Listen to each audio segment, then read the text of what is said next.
ಇಂದು ಐಸಿರಿ foundation ವತಿಯಿಂದ ಸಖರಾಯಪಟ್ಟಣದ ಸರ್ಕಾರಿ ಪ್ರಥಮ ದರ್ಜೆ ಕಾಲೇಜಿನಲ್ಲಿ ರಾಷ್ಟ್ರೀಯ ಮಹಿಳಾ ದಿನಾಚರಣೆಯ ಪ್ರಯುಕ್ತ ಆಯೋಜಿಸಲಾಗಿದ್ದ ಸರ್ವತ್ರ ಸ್ತ್ರೀ ಕಾರ್ಯಕ್ರಮವನ್ನು ಶಾಸಕರಾದ ಎಚ್.ಡಿ. ತಮ್ಮಯ್ಯನವರು ಉದ್ಘಾಟಿಸಿ ಕಾರ್ಯಕ್ರಮದ ಪ್ರಯುಕ್ತ ನಿನ್ನೆ ಏರ್ಪಡಿಸಲಾಗಿದ್ದ ಪ್ರಬಂಧ ಸ್ಪರ್ಧೆಯಲ್ಲಿ ಹಾಗೂ ಚಿತ್ರಕಲಾ ಸ್ಪರ್ಧೆಯಲ್ಲಿ ವಿಜೇತರಾದವರಿಗೆ ಪ್ರಶಸ್ತಿ ಪತ್ರಗಳನ್ನು ವಿತರಿಸಿದರು.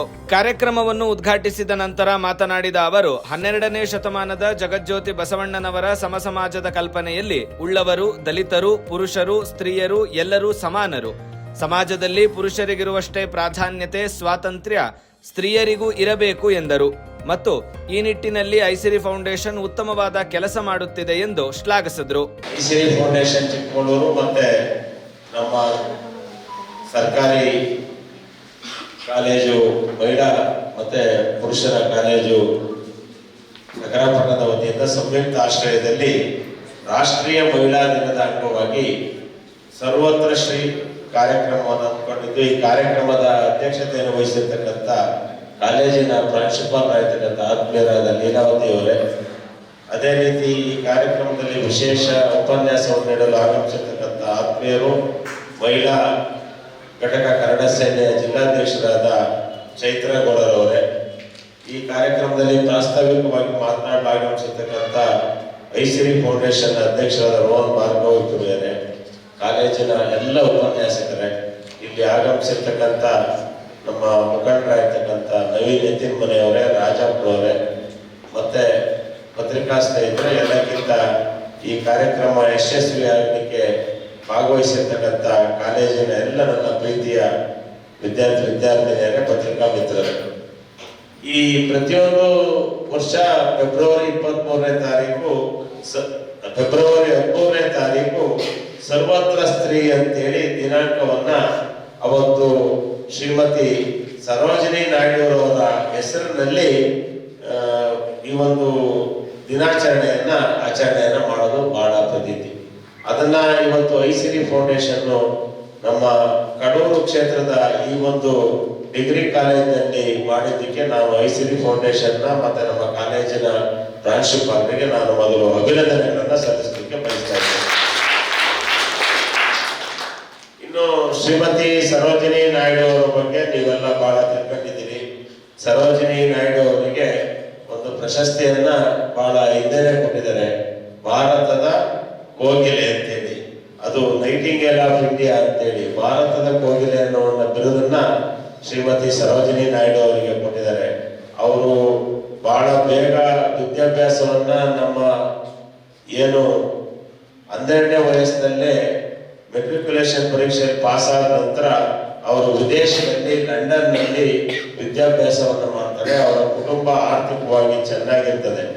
ಆದರೆ ಅವರು ವಿದ್ಯಾಭ್ಯಾಸವನ್ನ ಲಂಡನ್ನ ಕಿಂಗ್ಸ್ ಕಾಲೇಜು ಮತ್ತು ಕೇಂಬ್ರಿಡ್ಜ್ ವಿಶ್ವವಿದ್ಯಾಲಯದಲ್ಲಿ ಅವರು ವಿದ್ಯಾಭ್ಯಾಸ ಮುಗಿಸಿ ಬಂದ ನಂತರ ಅವರು ಅವರಿಗೆ ಭಾರತೀಯ ಸಂಸ್ಕೃತಿ, ಪ್ರಕೃತಿ ಮತ್ತೆ ಪ್ರೀತಿ ಮತ್ತೆ ದೇಶಭಕ್ತಿ ಇವು ಪ್ರಮುಖ ವಿಷಯ ಆಗಿರ್ತದೆ. ಆ ನಿಟ್ಟಿನಲ್ಲಿ ಅವರು the golden threshold, the bird of time, the broken of wing ಎಂಬ ಕವನ ಸಂಕಲನಗಳನ್ನು ಬರೆದು ಬಹಳ ಇಡೀ ದೇಶದಾದ್ಯಂತ ಕವನ ಸಂಕಲನಗಳು ಖ್ಯಾತಿಯನ್ನ ತಂದಿರ್ತವೆ. ವಿದೇಶದಿಂದ ವಿದ್ಯಾಭ್ಯಾಸವನ್ನು ಮುಗಿಸಿ ಬಂದ ನಂತರ ಅವರು ಬಹುಶಃ ನಿಮಗೆಲ್ಲರಿಗೂ ಆಶ್ಚರ್ಯ ಆಗ್ತದೆ. ನೀವು ಯೋಚನೆ ಮಾಡಿ, 1879ರಲ್ಲಿ ಅವರು ಜನಿಸ್ತಾರೆ. ಅವತ್ತಿದ್ದಂಥ ಪರಿಸ್ಥಿತಿನಲ್ಲಿ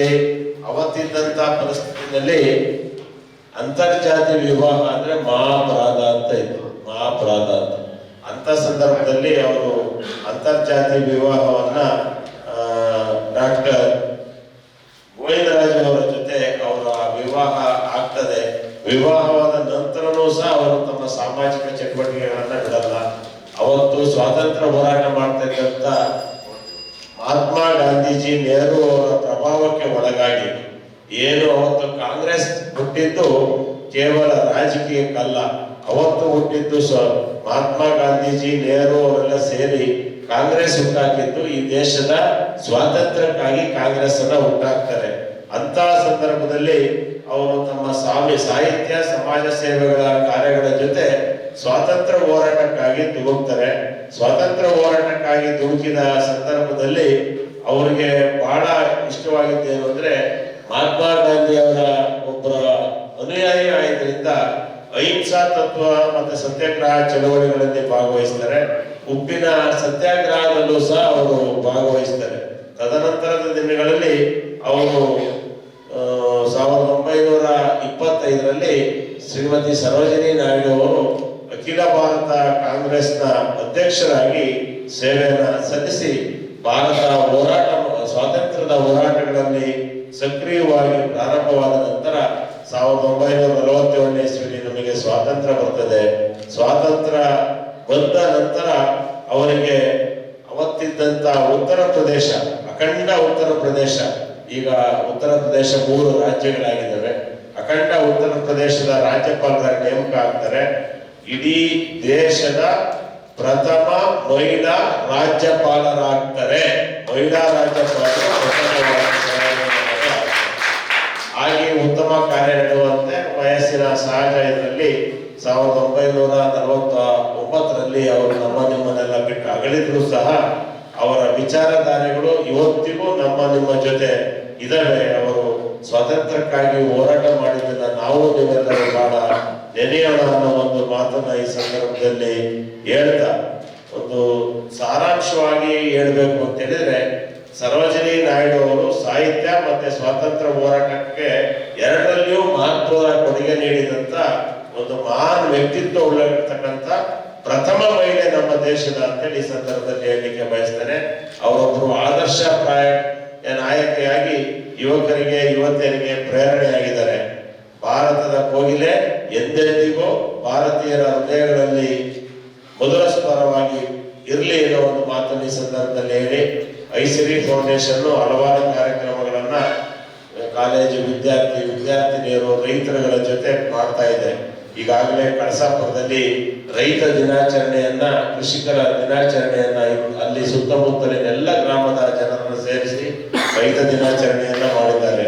ಪ್ರತಿ ಭಾನುವಾರ ಹಸಿರು ಭಾನುವಾರ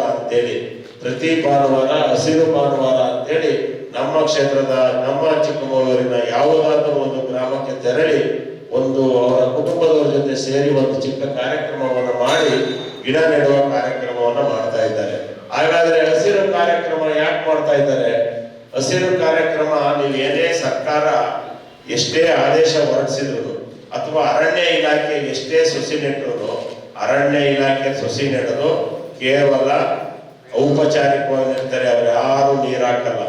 ಅದೇ ಅರಣ್ಯ ಇಲಾಖೆ, ನಾನು ಹೇಳ್ಬಾರ್ದು, ಅರಣ್ಯ ಇಲಾಖೆಗಳು ಸಾಮಾಜಿಕ ಅರಣ್ಯ ಇಲಾಖೆ ಬೇರೆ ಬೇರೆ ಯೋಜನೆಗಳಿದ್ದಾವೆ, ಎಲ್ಲವೇ ನೆಡ್ತಾರೆ, ನೀರು ಹಾಕ್ತಾರೆ. ನಮ್ಮ ಬೇಸಿಗೆಯಲ್ಲಿ ಇಲ್ಲ. ಆದ್ರೆ ನಮ್ಮ ರೈತರು ಹಂಗಲ್ಲ, ಒಂದು ಗಿಡ ನೆಟ್ಟ ಮೇಲೆ ಮಕ್ಕಳ ತರ ಪೋಷಣೆ ಮಾಡ್ತಾರೆ.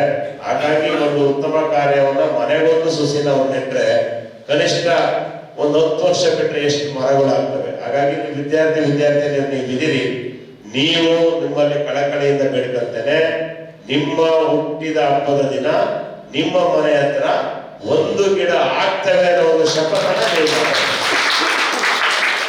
ಮಾಡುವುದು.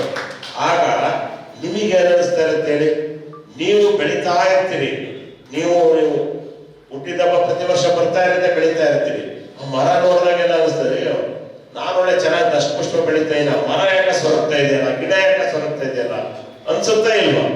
ಆಗ ಆ ಗಿಡದ ಪೋಷಣೆನ ನೀವು ಮಾಡ್ತೀರಿ. ಈ ರೀತಿ ಎಲ್ಲ ಮಕ್ಕಳು ಅವರ ಮನೆ ಹತ್ರ ಮಾಡಿದ್ರೆ ನಾವು ಹಸಿರು ವಾತಾವರಣ ತರ್ತೇವೆ. ಐಸಿರಿ ಫೌಂಡೇಶನ್ನ ಅಧ್ಯಕ್ಷರಾದ ರೋಹನ್ ಭಾರ್ಗವಪುರಿ ಮಾತನಾಡಿ, ನಮ್ಮ ಸಂಸ್ಥೆಯು ಹಸಿರು ಭಾನುವಾರ, ಸ್ಟೀಲ್ ಬ್ಯಾಂಕ್ನಂತಹ ಪರಿಸರಮುಖಿ ಕಾರ್ಯಗಳನ್ನ ಮಾಡುವುದರ ಜೊತೆಗೆ ವ್ಯಕ್ತಿತ್ವ ನಿರ್ಮಾಣದ ಕಾರ್ಯಗಳನ್ನ ಮಾಡುತ್ತಿದೆ ಎಂದರು. ಲೀಡರ್ಶಿಪ್ ಅಂಡ್ ಪರ್ಸನಾಲಿಟಿ ಡೆವಲಪ್ಮೆಂಟ್, ನಾಯಕತ್ವ ಮತ್ತು ವ್ಯಕ್ತಿತ್ವ ವಿಕಸನ ಕಾರ್ಯಗಳಲ್ಲಿ ತೊಡಗಿಸ್ಕೊಳ್ಳೋಕೆ ನಿಮ್ಮ ಆಸೆ ಇದ್ರೆ, ಯಾವ ತರ ನಾಯಕತ್ವ, ಯಾವ ತರ ವ್ಯಕ್ತಿತ್ವ ವಿಕಸನ. ಎಷ್ಟೋ ಹಳ್ಳಿಗಳಲ್ಲಿ, ಎಲ್ಲರೂ ನಾವು ಹಳ್ಳಿ ಪ್ರದೇಶದಿಂದನೇ ಬಂದಿದ್ದೇವೆ. ನಾನು ಹಿರೇಮಗಳೂರು ಮೂಲತಃ. ಸೊ ಎಷ್ಟೋ ಹಳ್ಳಿಗಳಲ್ಲಿ ಅಂಗನವಾಡಿ ಕೇಂದ್ರಗಳು ಹಾಗಾಗಿ ಹೋಗ್ತಿದೆ, ನೋಡಿದ್ದೀರಾ? ಆಮೇಲೆ ಪ್ರೈಮರಿ ಹೆಲ್ತ್ ಸೆಂಟರ್ಸ್ಗಳು ಇದಾವೆ, ಆದ್ರೆ ಅದು ಯುಟಿಲೈಸ್ ಆಗ್ತಿಲ್ಲ, ಇದೆ ಅಲ್ಲ. ಆಮೇಲೆ ಗ್ರಾಮ ಪಂಚಾಯತಿ ಲೈಬ್ರರಿ ಇದೆ ಆಫೀಸಲ್ಲಿ, ನಿಮ್ಮ ಹಳ್ಳಿಲೆಲ್ಲ ಇದೆ ಅಲ್ಲ, ಆದ್ರೆ ಅದನ್ನ ಯಾರು ಸದ್ಬಳಕೆ ಮಾಡ್ತಿಲ್ಲ. ಆಯ್ತಾ. ಸರ್ಕಾರದಿಂದ ಏನೇನು ಮಿನಿಮಮ್ ನಾವು ಹೇಳಿದೆ ನಿನ್ನೆ, ಭರವಸೆ ಸುಧಾರಣೆ ಎಲ್ಲ ಪರ್ಫೆಕ್ಟ್, ನಮಗೆ ಬೇಕಾಗಿರೋದು ಇರಲ್ಲ ವ್ಯವಸ್ಥೆಯಲ್ಲಿ, ಇರೋದ್ರಲ್ಲಿ ಬಳಸೋಣ ನಾವು ಅಂತ. ನೀವು ಅಲ್ಲಲ್ಲಿ ಜಾಗೃತಿ ಮೂಡಿಸಿ, ಅಲ್ಲಲ್ಲಿ ಹೇಗೆ ನಾವು ಆ ಒಂದು ಹಳ್ಳಿಯ ಯುವಕರನ್ನ ನಾವು ಸೇರಿಸ್ಬೋದು, ಯಾವ ಒಂದು ಚಟುವಟಿಕೆ ಮಾಡಿಸ್ಬೋದು. ಆ ಅಂಗನವಾಡಿಗೆ ಹೋಗಿ ನಾನು 18 ವರ್ಷದಲ್ಲಿ ಇಷ್ಟು ಕಲ್ತಿದ್ದೀನಿ ಬೇಸಿಕ್, ಅಂಗನವಾಡಿಗೆ ಹೇಳ್ಕೊಡೋದು ಇಲ್ಲಿ ಎಲ್ಲರಿಗೂ ಇದೆ. ಔಟ್ ಆಫ್ ಔಟ್ ತೆಗ್ದಿಲ್ಲ ಅಂದ್ರೂ, ರ್ಯಾಂಕ್ ಬರ್ಲಿಲ್ಲ ಅಂದ್ರೂ ನಿಮಗೆ ಒಂದು ಸಾಮಾನ್ಯ ಜ್ಞಾನ ಇದೆ ಅಲ್ಲ. ನೀವು ಹೋಗಿ ಆ ಮಕ್ಕಳಿಗೆ ಏನಾದ್ರು ಟೀಚ್ ಮಾಡೋದು, ಆಕ್ಟಿವಿಟೀಸ್ ಮಾಡಿಸೋದು. ಇಲ್ಲಿ ಎಷ್ಟೋ ಜನ ನಾಳೆ ಸರ್ಕಾರಿ ಶಿಕ್ಷಕರಾಗ್ತೀನಿ ಅಂತ ನೆನ್ನೆ ಹೇಳಿದ್ರು, ಅಂದ್ರೆ ಅಥವಾ ಶಿಕ್ಷಕ ಎಜುಕೇಶನ್ ಫೀಲ್ಡ್ಗೆ ಹೋಗ್ತೀವಿ, ಸರ್ಕಾರಿನೋ ಪ್ರೈವೇಟ್ ಅಂದ್ರೆ ಅದಕ್ಕೊಂದು ನಿಮಗೊಂದು ಟ್ರೈನಿಂಗ್ ಪ್ರೋಗ್ರಾಮ್ ತರ ನೀವೇ ಒಂದು ಲೀಡರ್ ಆಗಿ ಹಳ್ಳಿಗಳಲ್ಲಿರೋ ಅಂಗನವಾಡಿ, ಪ್ರೈಮರಿ ಹೆಲ್ತ್ ಸೆಂಟರ್ ಆಗಲಿ, ಲೈಬ್ರರಿ ಆಗಲಿ, ಇನ್ನ ಹಳ್ಳಿಯಲ್ಲಿ ಅಲ್ಲದೆ ನಗರದಲ್ಲಿ ಇರೋದಾಗಿರಲಿ, ಅಲ್ಲಿ ನಾನು ಭಾಗವಹಿಸ್ತೀನಿ, ನನ್ನಲ್ಲಿರೋ ಇಷ್ಟು ಜ್ಞಾನನ ಒಂದಿಷ್ಟು ಮಕ್ಕಳಿಗೆ ಹಂಚ್ತೀನಿ. ಅಥವಾ ನಾವೇನು ಸ್ಲಮ್ ಅಂತೀವಿ, ಅದು ನಾವು ಪದ ಬಳಸಬಾರ್ದು.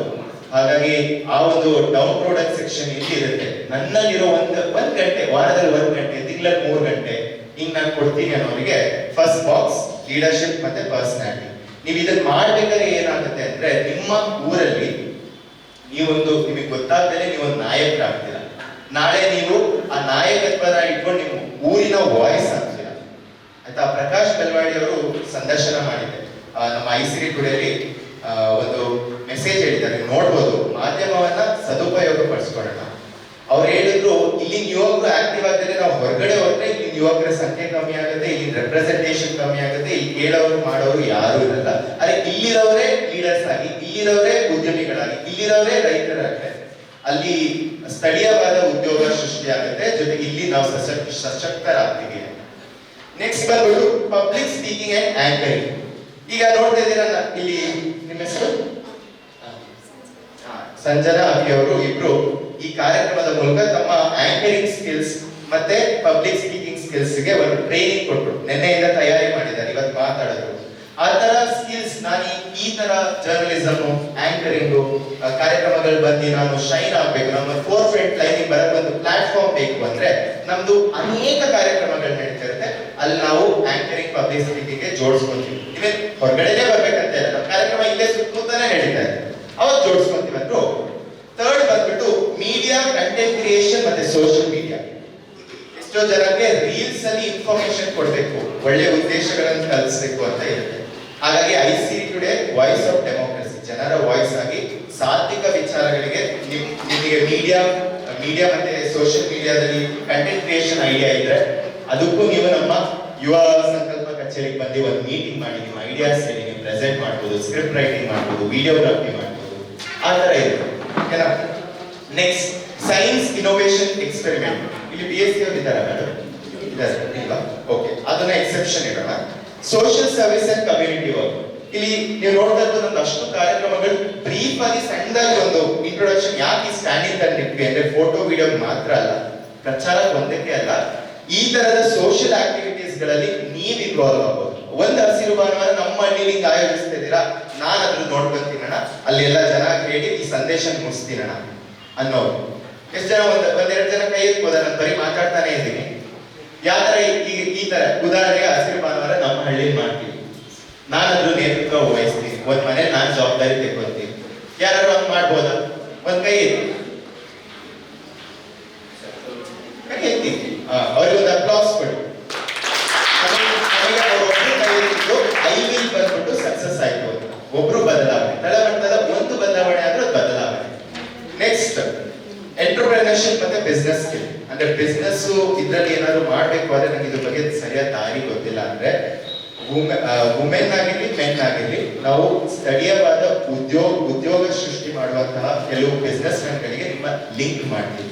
ನಿಮ್ಮಲ್ಲಿರೋ ಸಾಫ್ಟ್ ಸ್ಕಿಲ್ಸ್, ನಿಮ್ಮಲ್ಲಿರೋ ಎಬಿಲಿಟೀಸ್ ನ ನೀವು ಅವ್ರ ಹತ್ರ ಶೇರ್ ಮಾಡ್ಕೊಂಡು ಅವ್ರ ಆರ್ಗನೈಸೇಷನ್ ಅಲ್ಲಿ ವರ್ಕ್ ಮಾಡ್ಬೋದು, ಅವ್ರ ಮಾರ್ಗದರ್ಶನವನ್ನು ತೆಗೆದುಬಹುದು. ಒಂದು ಚಾನೆಲ್ ಬಿಟ್ವೀನ್ ಬಿಸ್ನೆಸ್ ಮ್ಯಾನ್ ಮತ್ತೆ upcoming entrepreneurs. Next writing, story telling, poetry. ನೋಡಿ ನಿಮಗೆ ಕೊಟ್ಟಿರೋ ಅಷ್ಟು ಪುಸ್ತಕಗಳು ನಮ್ಮ ಸ್ವಂತ ಐಸಿರಿ ಫೌಂಡೇಶನ್ ಪ್ರಕಾಶಮನೆಯಿಂದ ಪಬ್ಲಿಷ್ ಆಗಿರುವಂತಹ ಪುಸ್ತಕಗಳು. ಎಷ್ಟು ಜನಕ್ಕೆ ಬರೆಯೋ ಆಸೆ ಇದೆ? ಕವನ ಆಗಿರ್ಲಿ, ಸ್ಟೋರಿ ಆಗಿರ್ಲಿ, ಲೇಖನ ಆಗಿರ್ಲಿ, ನಮ್ಮ ಮಾಧ್ಯಮದಲ್ಲಿ ಐಸಿರಿ ಪತ್ರಿಕೆಯಲ್ಲಿ ಪ್ರಕಟಿಸ್ತೀವಿ ಫ್ರೀ ಆಫ್ ಕಾಸ್ಟ್. ಅದಾದ್ಮೇಲೆ ನೀವು ಒಂದಿಷ್ಟು ವರ್ಷಗಳು ನಾವು ಬರೆದಿರೋ ಪುಸ್ತಕ ಅಂಕಣಗಳನ್ನ ಕನ್ಸಾಲಿಡೇಟ್ ಮಾಡುವ ಪುಸ್ತಕ ಮಾಡಬೇಕು ಅಂದ್ರೆ ಅದಕ್ಕೆ ಸಾಹಿತ್ಯ ಪ್ರೋತ್ಸಾಹ ಅಂತ ನಮ್ದೊಂದು ಆಯಾಮ ಇದೆ. ಅದ್ರೊಡಿ ನಿಮಗೆ ಸಾಹಿತ್ಯ ಪ್ರೋತ್ಸಾಹ ನೀಡ್ತೀವಿ. ಅಂದ್ರೆ ನಿಮ್ದೊಂದು ಪುಸ್ತಕ ಬಂದ್ರೆ ನೀವು ಅಷ್ಟು ಕೆಲಸ ಮಾಡಿರೋದು, ಬರ್ದಿರೋದು, ನಿಮ್ಮ ಆಲೋಚನೆಗಳು, ನಿಮ್ದೊಂದು ವರ್ಕ್ ಕ್ರೆಡಿಬಲ್ ಇರುತ್ತೆ. ತುಂಬಾ ಎಳಿತಾ ಇದೀನಿ, ಬಟ್ ಉದ್ದೇಶ ಮೀಟ್ ಆಗಲಿ ಅಂತ ನಾನು ಇಷ್ಟೊಂದು ಎಕ್ಸ್ಪ್ಲೈನ್ ಮಾಡ್ತಾ ಇದ್ದೀನಿ. ನೆಕ್ಸ್ಟ್ ಬಂದ್ಬಿಟ್ಟು art, crafting and drawing. Hemanth ಅವ್ರು ಇಲ್ಲೇ ಇದಾರ? ಹೇಮಂತ್ ಮತ್ತೆ ಸಿಂಚನ ಇವರೆಲ್ಲ ಪೇಂಟಿಂಗ್ ನೋಡ್ತಾ ಇದ್ವಿ. ಆತರ ಕ್ರಿಯೇಟಿವ್, ಅವ್ರು ರಂಗೋಲಿ ಮಾಡ್ತಾರೆ. ನಿಮ್ ಕಾಲೇಜಲ್ಲಿ ಇರೋ ನಿಮ್ ಫ್ರೆಂಡ್ ಅವ್ರದೆಲ್ಲ ಸ್ಕಿಲ್ಸ್ ಯಾರ್ಯಾರ ಗೊತ್ತಾ? ಎಷ್ಟು ಕ್ರಿಯೇಟಿವ್ ಇದ್ದಾರೆ ಅಂದ್ರೆ ಬೇರೆಯವ್ರು ಇಲ್ಲ ಅಂತಲ್ಲ, ನಂಗೆ ನೋಡಿದೆ ಪ್ರತ್ಯಕ್ಷವಾಗಿ. ಅವರು ರಂಗೋಲಿ ಆಗಿರ್ಲಿ, ಒಂದು ಪೇಂಟಿಂಗ್ ಆಗಿರ್ಲಿ, ಸ್ಕೆಚ್ ಆಗಿರ್ಲಿ, ಈ ತರದನ್ನ ನಾವು ವಾಲ್ ಅಲ್ಲಿ ಮಾಡ್ತೀವಿ, ಇನ್ನೊಂದು ಯಾವ್ದೋ ಮಕ್ಕಳಿಗೆ ತಲುಪಿಸ್ತೀವಿ, ಅಥವಾ ನಾವು ಪ್ರೆಸೆಂಟ್ ಮಾಡ್ತೀವಿ ಎಕ್ಸಿಬಿಷನ್ ಮಾಡಿ ಅಂದ್ರೆ ಐಸಿರಿ ಫೌಂಡೇಶನ್ ಆಗಿ ಅದ್ರದ್ದು ಒಂದು ಸಹಕಾರ ಕೊಡ್ತೀವಿ ಯುವ ಸಂಕಲ್ಪದ ಕಚೇರಿಯಲ್ಲಿ. ಇಲ್ಲ ನಾನು ಹಾಡ್ತೀನಿ, ಇನ್ಸ್ಟ್ರೂಮೆಂಟ್ ನುಡಿಸ್ತೀನಿ, ಇಲ್ಲ ನಾನು ಹಾಡ್ಬೇಕು ಅಂದ್ರೆ ನೀವು ಶಾಸ್ತ್ರೀಯ ಸಂಗೀತನೇ ಹಾಡ್ಬೇಕಂತ ಏನಿಲ್ಲ, ಕ್ಲಾಸಿಗೆ ಹೋಗಿ ಹಾಡ್ಬೇಕಂತಿಲ್ಲ. ನಿಮ್ಮ ಅಜ್ಜಿ ತಾತ ಹಾಡ್ತಿದ್ದಂತಹ ಜಾನಪದ ಕಲೆಗಳನ್ನೇ ಪ್ರಸ್ತುತ ಪಡಿಸ್ತೀವಿ ಅಂದ್ರೆ ಅದಕ್ಕೂ ಒಂದು ವೇದಿಕೆಯನ್ನ ಸೃಷ್ಟಿ ಮಾಡ್ತೀವಿ. ಜೊತೆಗೆ ಸ್ಪೋರ್ಟ್ಸ್ ಮತ್ತೆ ಫಿಸಿಕಲ್ ಫಿಟ್ನೆಸ್. ಸರ್ ಅವರು ನಿಮ್ಮ ಫಿಸಿಕಲ್ ಟ್ರೈನರ್ ಇದ್ದಾರೆ. ತುಂಬಾ ಅತ್ಯಾಸಕ್ತರಾಗಿ ನಮಗೆ ನಿನ್ನೆಯಿಂದ ಒಂದು ಸ್ಪೋರ್ಟ್ಸ್ ಮಾಡೋಣ, ಇದು ಸ್ಪೋರ್ಟ್ಸ್ ಅಲ್ಲಿ ಬೇರೆ ಬೇರೆ ತರ ಮಾಡೋಣ, ನಮಗೆ ಗ್ರೌಂಡ್ ಇಲ್ಲ ಇದೆ ವ್ಯವಸ್ಥೆ, ಬೇರೆ ತರ ಜಾಯಿನ್ ಮಾಡಿ ನಮ್ಮ ವಿದ್ಯಾರ್ಥಿಗಳನ್ನ ಮಾಡೋಣ ಅಂತ ಪ್ರೋತ್ಸಾಹ. ಖಂಡಿತ ಸರ್, ಐಸಿರಿ ಕ್ರೀಡಾಕೂಟ ಅಂತ ನಮ್ದು ಅದ್ರದ್ದೇ ಬಂದಿದೆ. ಅಲ್ಲಿ ಯಾವ್ದಾರ ಮ್ಯಾರಥಾನ್, ಸೈಕ್ಲಿಂಗ್, ಓಡೋದು, ಆಮೇಲೆ ಅಥ್ಲೆಟಿಕ್ಸ್, ಎಲ್ಲಾ ತರದ್ದು ಒಂದು ಕೂಟ ಇರುತ್ತೆ. ಅಲ್ಲೂ ನಾವು ಜಾಯ್ನ್ ಆಗಿ ಒಂದಿಷ್ಟು ಹುಡುಗರು ನಮ್ಮ ಆಸಕ್ತಿ ಇದ್ದಾರೆ, ಹಳ್ಳಿ ನಾವು ಕ್ರಿಕೆಟ್ ಆಡ್ತೀವಿ, ಇವ್ರು ಆಡ್ತೀವಿ, ಅವ್ರನ್ನೆಲ್ಲ ಜೋಡಿಸೋಣ, ಅದಕ್ಕೂ ಅವಕಾಶ ಇದೆ. ಓಕೆನಾ? Next spiritual learning and value education. ಇಲ್ಲ ನನಗೆ ಆಧ್ಯಾತ್ಮಿಕ ವಿಚಾರಗಳಲ್ಲಿ ಸ್ವಾಮಿ ವಿವೇಕಾನಂದರವರು, ಬ್ರಹ್ಮಕುಮಾರಿಸ್ ಆಗಲಿ, ಇನ್ನೊಂದು ಅಂಬೇಡ್ಕರ್ ಅವರು ಹೇಳಿರುವಂತಹ ಆಧ್ಯಾತ್ಮಿಕತೆ ಆಗಲಿ, ಪುರಂದರದಾಸರು, ಕನಕದಾಸರು, ಅದಾದ್ಮೇಲೆ ಬಸವಣ್ಣನವರು, ಈ ತರ ಆಧ್ಯಾತ್ಮಿಕ ಇದರಲ್ಲಿ ನಾನು ಪ್ರೇರಣೆ ಮಾಡಬೇಕು, ನಮ್ಗೆ ಗೊತ್ತಿರೋ ವಿಷಯ ಹಂಚ್ಕೋಬೇಕಾದ್ರೆ ಅದಕ್ಕೂ ಅವಕಾಶ ಇದೆ. ಒಟ್ಟಾರೆ ನಿಮಗೆ ಏನ್ ಅನಿಸ್ತು ಇದನ್ನ ನಾವು ನೆಕ್ಸ್ಟ್ ನಿಮ್ಮ ಹತ್ರ ಅಭಿಪ್ರಾಯ ಕೇಳ್ತೀವಿ, ಒಂದೆರಡು ಅಭಿಪ್ರಾಯ ಹೇಳ್ಬೇಕು, ಸುಮ್ಮನೆ ಕೇಳೋದಲ್ಲ. ಹಾಗಾಗಿ ಈ ಕ್ಯೂರೇಟೆಡ್ ಕಂಪ್ಲೀಟ್ ಯುವ ಸಂಕಲ್ಪ ಕಚೇರಿ ನಾವು ಏನ್ ಕ್ಯೂರೇಟ್ ಮಾಡಿದೀವಿ, ಕಂಪ್ಲೀಟ್ ಯುವ ಸಂಕಲ್ಪ. ನಮ್ಗೆ ಎಲ್ಲರಿಗೂ ಒಂದು ಸಂಕಲ್ಪ ಇದೆ, ಅದನ್ನ ನಾವು ಮೀಟ್ ಮಾಡ್ಬೇಕು, ಅದನ್ನ ನಾವು ತಲುಪಬೇಕು ಅಂತ ಇದನ್ನ ಡಿಸೈನ್ ಮಾಡಿದೀವಿ. ಇಲ್ಲಿಂದ ಆರಂಭ ಮಾಡ್ತೀವಿ. ಪ್ರತಿ ಕಾಲೇಜ್, ಚಿಕ್ಕಮಗಳೂರಲ್ಲಿರೋ ಪ್ರತಿ ಕಾಲೇಜಿಗೂ ನಾವು ಹೋಗ್ತೀವಿ. ಅಲ್ಲಿನ ಸ್ಥಳೀಯವಾದ ಉದ್ಯಮಿಗಳು, ಸ್ಥಳೀಯವಾದ ನಾಯಕರು, ಸ್ಥಳೀಯವಾದ ಬರಹಗಾರರು, ಸ್ಥಳೀಯವಾದ ಸಾಧಕರನ್ನ ಸೃಷ್ಟಿಸಿ, ಶಾಸಕರು ಹೇಳಿದ್ರು, ದೇವನೂರಲ್ಲಿ ಲಕ್ಷ್ಮೀಶ್ ಅವರಿದ್ರು, ಆಮೇಲೆ ಕೃಷ್ಣ ಶಾಸ್ತ್ರಿ ಅವರಿದ್ರು, ಇನ್ನೊಂದು ಹಿರೇಮಗಳೂರು ಕಣ್ಣನ್ ಅವರಿದ್ದಾರೆ, ಆ ತರ ತುಂಬಾ ಇದ್ದಾರೆ. ನಮ್ಮ ಊರಲ್ಲಿ ನಾವು ಅದನ್ನ ಸೃಷ್ಟಿಸಬೇಕು ಅನ್ನೋ ಒಂದು ಉದ್ದೇಶದಿಂದ ಐದನ್ನ ನಿಮಗೆ ತಂದಿದ್ದೀವಿ. ಕಾರ್ಯಕ್ರಮದಲ್ಲಿ ಸರ್ಕಾರಿ ಪ್ರಥಮ ದರ್ಜೆ ಕಾಲೇಜಿನ ಪ್ರಾಂಶುಪಾಲರಾದ ಡಾಕ್ಟರ್ ಶ್ರೀಮತಿ ಕಲಾವತಿ ಅಧ್ಯಕ್ಷತೆಯನ್ನ ವಹಿಸಿದ್ರು. ಕನ್ನಡ ಸೇನೆಯ ಮಹಿಳಾ ಘಟಕದ ಜಿಲ್ಲಾಧ್ಯಕ್ಷರಾದ ಶ್ರೀಮತಿ ಚೈತ್ರ ಮಹಿಳೆಯರ ಕುರಿತಾದ ಉಪನ್ಯಾಸವನ್ನ ನೀಡಿದ್ರು. ಐಸಿರಿ ಟುಡೇ, ವಾಯ್ಸ್ ಆಫ್ ಡೆಮೋಕ್ರಸಿ.